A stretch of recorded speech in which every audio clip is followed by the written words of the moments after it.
Fox News Podcasts presents the Bret Baier Podcast with Fox News Chief Political Anchor Bret Baier. Tonight, an exclusive sit-down with Ukraine's President Volodymyr Zelenskyy on the front lines for the first time ever, just a mile and a half away from Russian troops. We traveled by overnight train to Kyiv from Poland, then to Kharkiv in armored trucks, and on to Kupiansk, where artillery rounds could be heard throughout our interview from Russian forces and Ukrainian forces back and forth, just a mile and a half away. Mr. President, thank you for the time.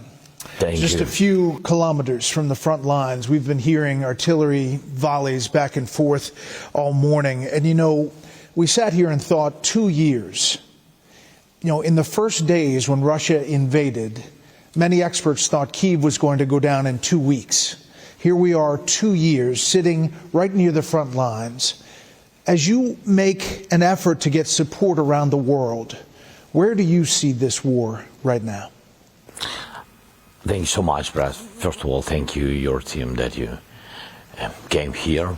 It's very important for me, like I said before we started, that's important for me, the United States, to see different war in the capital and here closer to front line. So, first of all, we are here, and it's very important because of the first days when Russia said that they will occupy us, we've been in the capital, and their troops and soldiers been around, and a lot of our territories, houses been occupied. Now we are here, we are fighting 2 years ago. Half of those territory we deoccupied it. And of course, first of all, this resilience and strongness of our warriors, heroes, and our people, and of course, support. Big military support, political support of our partners, United States and EU partners. Now, I think, a challenging period, another page of the war. You said you recaptured 55% of the captured territory, but Russia's still controlling 20% on these lines here, and it hasn't moved that much in the past year. So is it a stalemate? First of all, it's not a stalemate. Indeed, it's very complicated in the East. There is a lack of certain weapons. They do have air superiority, and they have superiority in terms of manpower. This is the fact, truly. And therefore, there is the stagnation on this part of the front line. We understand that we need to deblock the air. We need our partners not to forget that it's not a war that is taking place over 1 day, but 2 years. Only the joint efforts would be able to kind of fight back Russians and to have Russians go to concessions.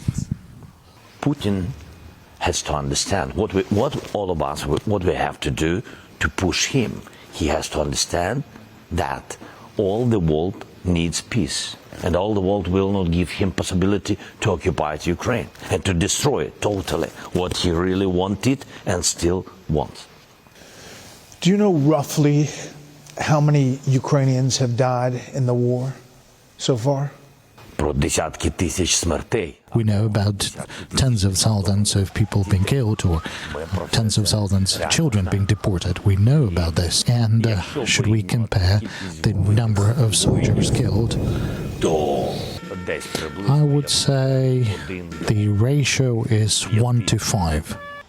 So meaning 1 soldier killed in action equals to 5 Russian soldiers killed in action. So that's the approximate statistics. So 1 to 5, meaning Russians, your defense ministry has it at more than 400,000 Russians. Is that possible? Well, they've lost over 400,000. Roughly, that's, let's just say, 500,000 casualties.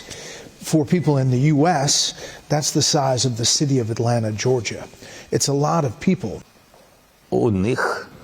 Well, the only thing that they've succeeded, that's like over a period of 9 months, they've managed to take control of the Avdiivka, and we need to understand the understanding of what that means to control. They've destroyed everything. So their strategy is to level everything to the ground and then to move on. Like in Mariupol.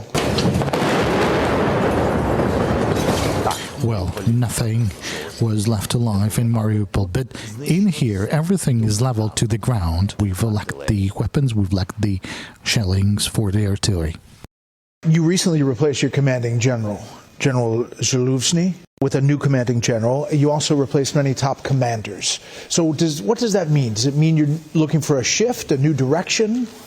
Well, they're sort of reloading, rebooting in the management of the supreme commanders of the armed forces. This was something that we really needed. We're not talking about kind of the rebooting or reloading of the direction of our actions. We're just saying that some of the things were not changing over the recent period of time. We have to be more quick. That means to lose all the bureaucracy what we have. Otherwise, we will not have any chance. To be smart technology, more technologically, and of course, quick. Time is money. In our case, it's not money, it's people's lives. You gave him the Hero of Ukraine medal. Do you think he'll remain a supporter of you and your government? Was there any part of that was a decision about maybe him being in opposition to you? No, well, that's his choice. He defended our nation, our country. That's why I presented him with the title of Hero of Ukraine. I'm very grateful to him. You mentioned 2022. You stopped the Russians from advancing. You pushed them back. 2023. You defended successfully against an air campaign, the effort to take out electrical infrastructure. As you mentioned, you kept the grain open in the Black Sea. You went after the Russian Navy. You sunk 12 Russian naval ships, about 20% of their Black Sea fleet. Now, in 2024, though, you have seen kind of a stall on the ground. The counteroffensive was not successful. So as you look at 2024 and those goals, what do you see? You know, one, if you get the funding from the U.S., what does it look like? And the other way, if you don't, what does it look like? Sometimes we forget one thing. We are speaking about counteroffensive. Of course, it's very important and it's moving you to peace closer, but to defend Ukraine against such big army like Russia, it's also big task, big challenge. You remember, and you remind today, that first days of the war, nobody in the world really believed that we will do it. And today, sometimes we are, and also in Congress, we are speaking, and some guys, we have good relations because we met a lot of times. They say, so when we will finish the war, when we will win, why so slowly, and etc. We have not forget people's lives. Without them, if we want to be very quick, but we will lose a lot of people without very concrete counteroffensive operation with details, because these people, if we will lose these soldiers, we will lose everything. With any technology, we will lose everything. And that means that to defend, that the task number one, then to continue our successful story on the Black Sea, and we will do it. I will not now go deeply to details, but they will get some surprises. I mean, Russians. Yeah, that's very important. So South is very important. To defend East, where they have more than 200,000 soldiers, also very important to defend. And of course, we will prepare new counteroffensive, new operation. And of course, it's not, I'm not speaking that we will just stay. Of course, it depends on a lot of things. Yeah, some John shouted that. So will Ukrainians survive without Congress support, of course, but not all of us.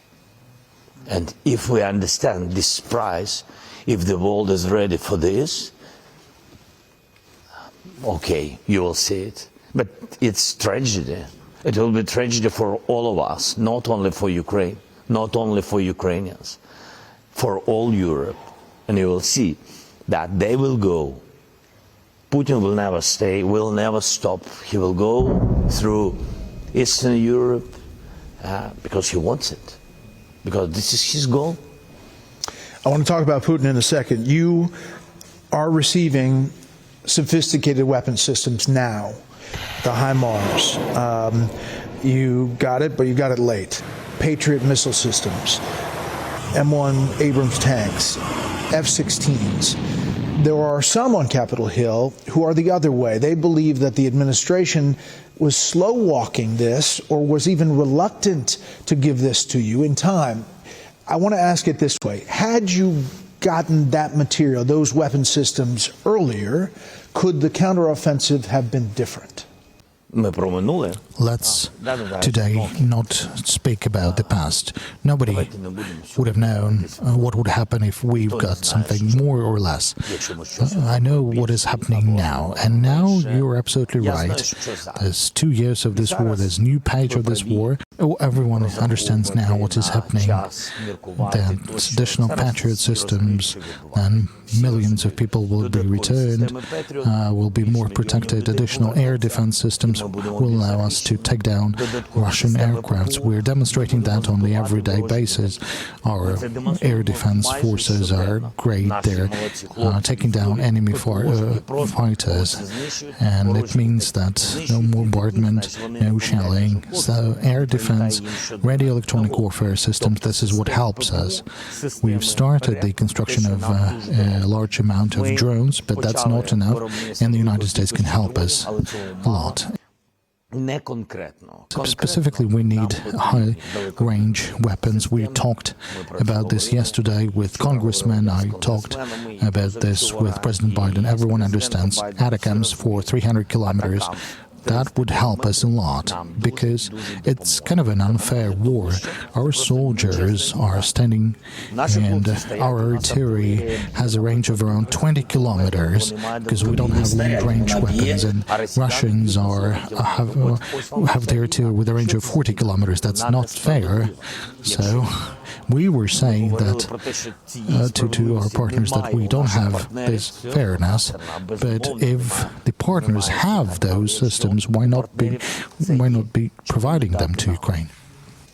And we can hear some of that artillery in the background. You often have said that Ukrainian forces will never give up.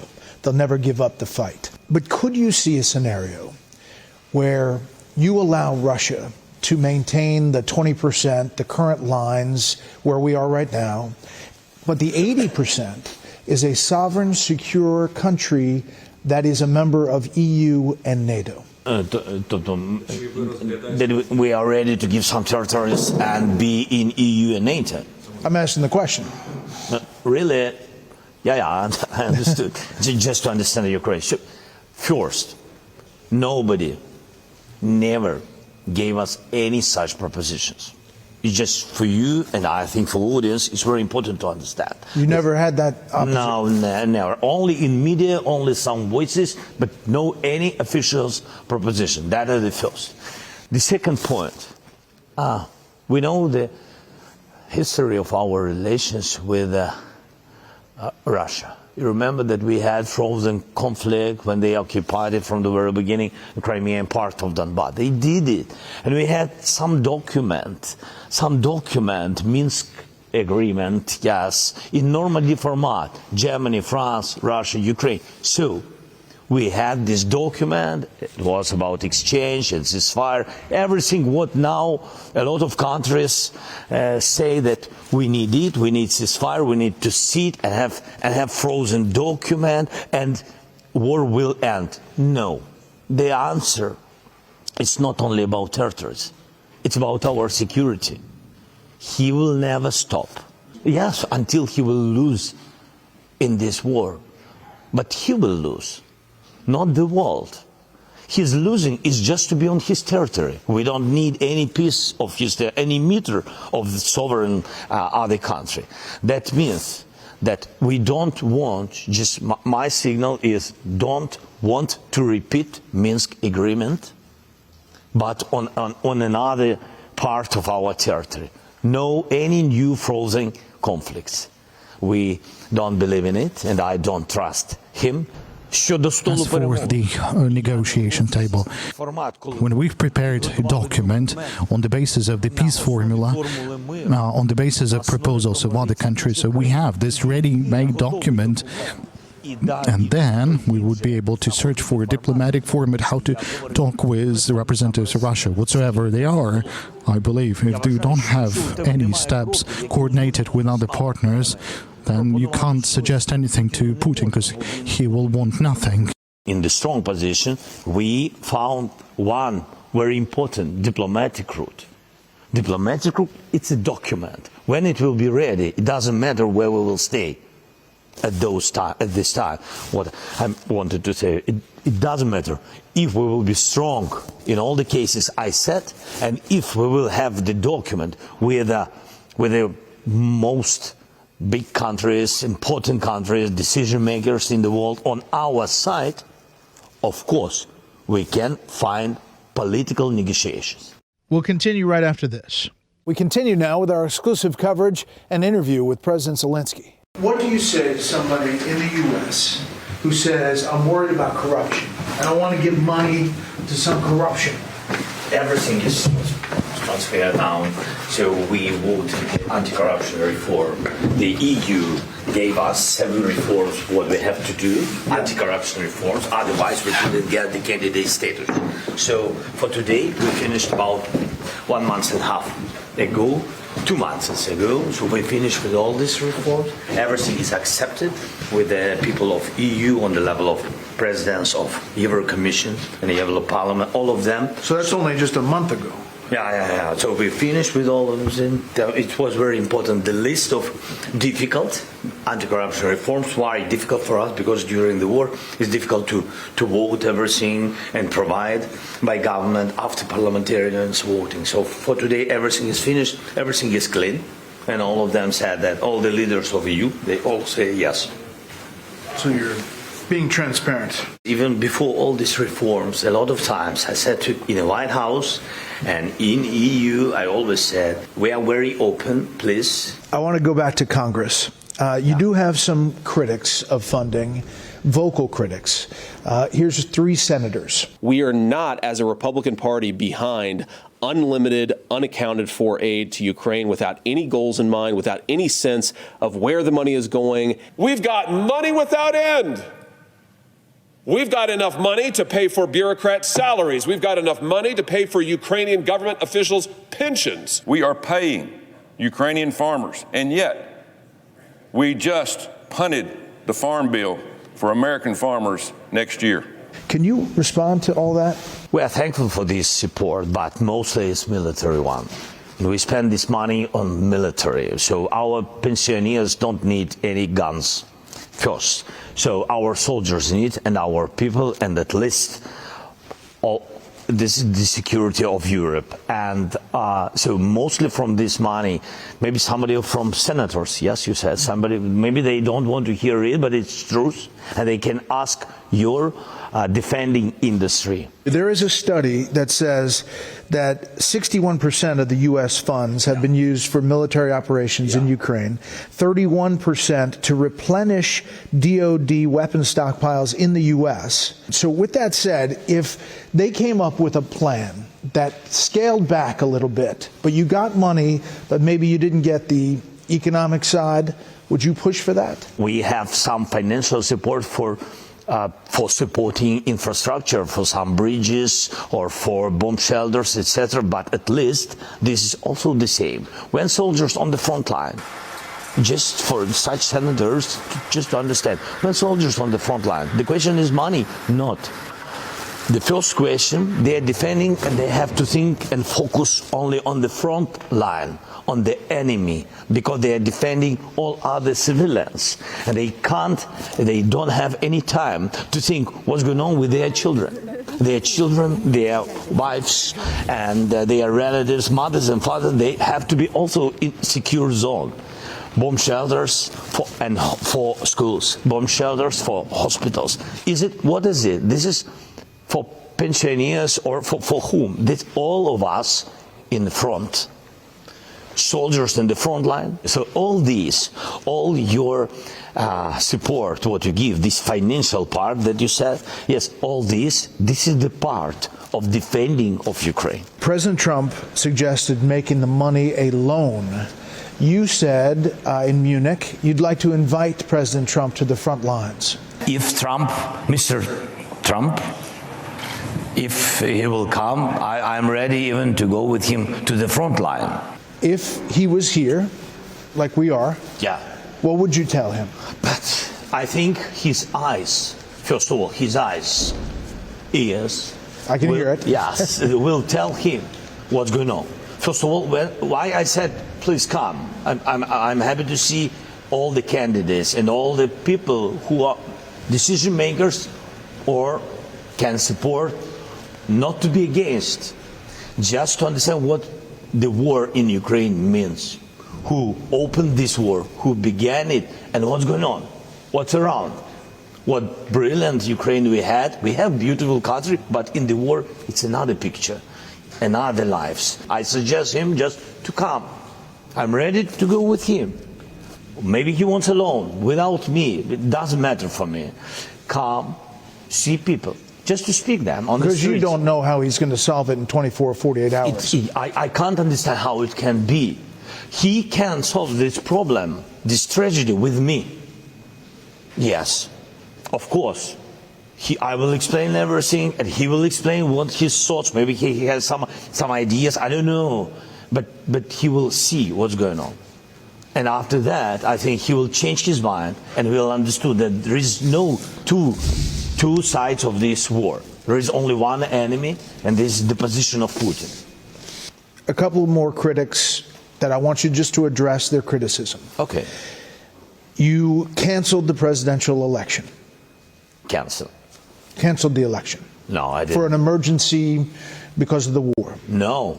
That's what they say. How do you respond? Okay. First of all, nobody canceled any elections. During the war, the law said that you can't provide elections. And that's it. It is the war law. It's not me. It's not my new law. It's the law of Ukraine, which was from the very, very beginning. So nobody canceled it. No. The critics would say that you, by trying to hold on to power, are not anxious to get to a negotiating table to end the war because you want to keep power. First, well, I really didn't want to talk about politics because, war is much more important than any election, so that's nonsense. Because currently I do have the largest support in Monte society, so if we'll have these elections right now, then people will elect me. So it's not that I'm, trying to stay in power, because I will win the elections if the elections would be held now. So the only way we could have the election now is to change the legislation and to understand that you can build the infrastructure for inline boats. Then third, as for the negotiation table, I don't want to sit at a table with a person who only wishes to block and is a murderer. As you know, one of Vladimir Putin's biggest political opponents, Alexei Navalny, died a few days ago in a Siberian prison, mysterious circumstances. Yevgeny Prigozhin, who briefly challenged Putin, also died mysteriously. U.S. intel believes he was likely assassinated on Putin's orders. As we sit here, we hear the artillery. Do your guys tell you how many close calls there have been to take you out? Do you know how many assassination attempts there have been on your life? After fifth, it was not interesting for me. After the fifth time? Yeah, really. Yes, we had at the very beginning of invasion. They made some Attempts. yes, tryings, yes, but I know a lot what they do from our intelligence, but really, for me, it's not interesting now. When you think about Putin, you say you want to defeat him militarily. Do you think there's ever any chance of a regime change in Russia based on people there? I think, and it will be so, I think so that it's not only militarily him. When you push, his positions are weak when you push on the battlefield. It doesn't mean that we have to deoccupy by military and all our territory from 1991. It's very difficult. You will lose a lot of people and a lot of time, much time, the long war. That's why it's more smart, of course, to decide this question diplomatically. But as much as you can, you do some parallel routes in it, щоб мати сильні позиції. Putin is afraid only of strong, and he's, not accepting any weakness. So you have to be strong on the battlefield to prevent them from occupying anything. That's first thing. Second, his positions will be weaker with more and more casualties. The people in Russia will see those deaths. They will be against this war, and this wave is something that we need. We need to show informationally what is happening. Do you trust any agreements? Because back in '94, there was an agreement. Ukraine gave thousands of nuclear weapons up after the fall of the Soviet Union in 1991. And in part, that was to get a security agreement with the U.S., UK, and Russia. Russia obviously disregarded it. You gave up the nukes. Could you be sure of any agreement? Я вірю. I believe only in legal agreements, significant one, powerful one. I believe that for Ukraine being part of NATO is important for surviving. If Ukraine will not stand, Putin might go to other NATO countries. I believe in security guarantees on a bilateral level because it involves specific sanctions, weapons, and actions against the aggressor. And Bret, frankly speaking, I believe that only the powerful Ukrainian armed forces will be able to protect us in Europe. Next up, President Zelenskyy addresses comments from Russian President Vladimir Putin directly. Now more from President Volodymyr Zelenskyy. Each time it's very important for soldiers and very important for me to also to speak with the people about the war, what they need, and also to support them and to give them medals and orders. For them, it's very important. My former colleague, Tucker Carlson, recently traveled to Moscow and sat down for an interview with Vladimir Putin. Did you happen to see that or coverage of it? I heard some messages and in media, and also my guys who are advisors, they said. So I don't have I don't have time to hear more than 2 hours of bull about us, about the world, about the United States, about our relations, and this interview with the killer. So I've got some briefly what was there. One of the things he did say is that you signed a decree forbidding any negotiations with Russia, and that he said Russia has never refused to negotiate. So it's not negotiations. I mean, negotiations with tanks, with occupation of Ukraine, with destroying our people. It's not about negotiations. That's first thing.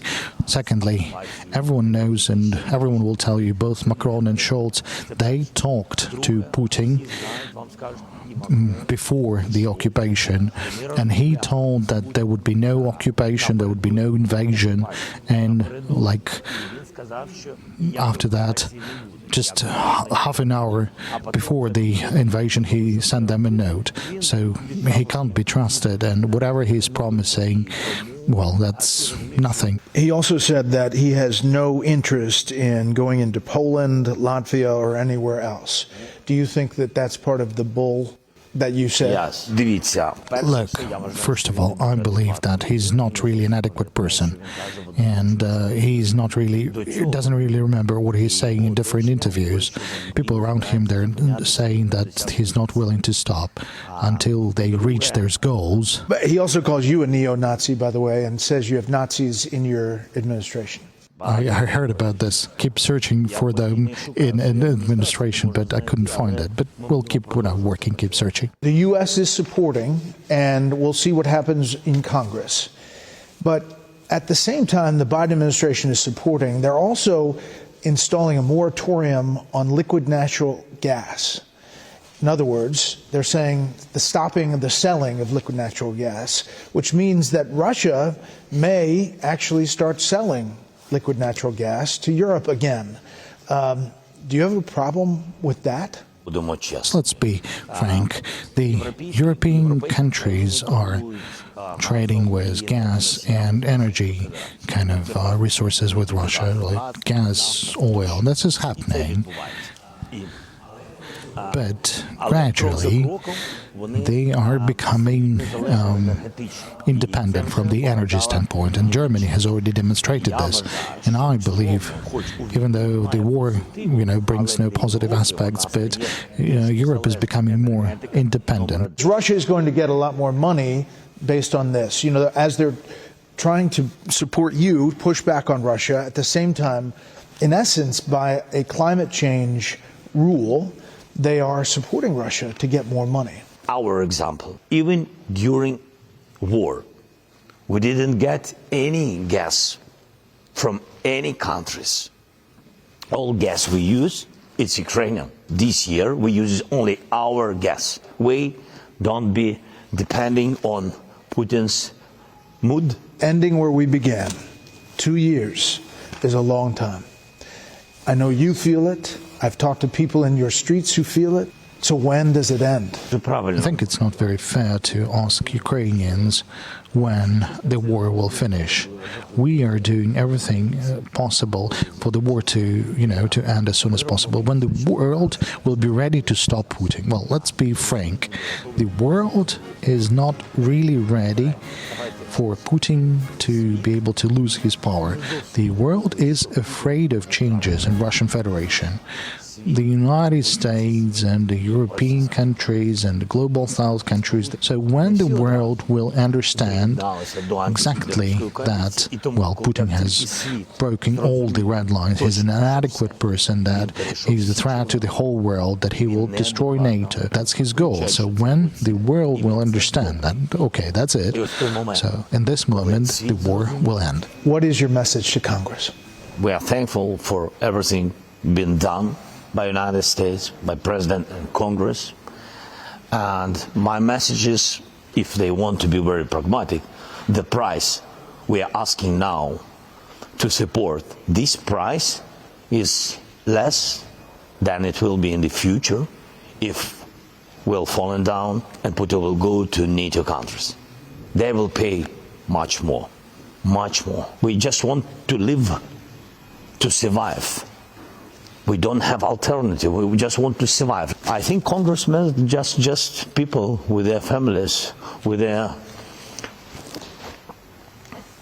children, and I think they understand that we are just trying to save our houses with children, and just say that if you think that we are fighting for the common values, so let's help us and let's support, let's be in unity. Mr. President, thank you for the time.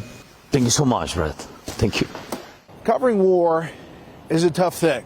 Logistically, it's very difficult. We've had scores and scores of staff members, photographers, engineers come through here in Kyiv, in Lviv, in Warsaw, covering this over the past 2 years, and we continue to. I wanted to take a moment and just note the correspondents who have covered this war out in the field. Trey Yingst. And you can hear that explosion there. Let's move a little quicker. Lucas Tomlinson. We're up to 30,000 Russian forces are massing. Mike Tobin. These kind of things have been around since World War I. Jeff Paul. What took place here will never go away. Greg Palkov. Another Russian missile attack. Alexis McAdams. With more than 2 million Ukrainian refugees here in Poland. Amy Kellogg. Government officials here are really digging in. Griff Jenkins. The rubble we're standing on, once an apartment building. Jonathan Hunt. The usually packed streets quieter by the day. Alex Hogan. These soldiers are part of Ukraine's territorial defense. Aisha Hasni. They have hopes that one day they will return home. Steve Harrigan. Russia is using anti-ship missiles. Jennifer Griffin. It is going to take a long time to rebuild. Nate Foy. You see the effects of the missile strike. Matt Finn. Almost directly at the center of this property is this massive crater. And of course, Benjamin Hall and his crew. You can see the total destruction, the buildings here behind me. They were attacked in their car. Benjamin has talked about how he has recovered from the grievous injuries and fought for that recovery. It was like everything I was trying to do was get home, get back to my family. He is now back in the field for us, most recently reporting from Israel. Benjamin Netanyahu said from the very beginning that the very purpose of this war was to defeat Hamas. We did lose two of our colleagues in that attack on that car, Pierre Zakshevsky and Sasha Kushinova. We remember Pierre and Sasha on this 2-year anniversary. We mourn their loss, but we also remember their excellence in journalism. For that matter, we also remember our Wall Street Journal colleague, Evan Gerskovich, who's being held by the Russians, and we add our voices to the calls for him to be released. Covering war is tough, but we will continue to. Fair, balanced, and unafraid. Good night from Kyiv. You can hear more of this series at foxnewspodcast.com or wherever you download podcasts. Make sure to leave a rating and a review. We want to hear from you. We'll see you next time.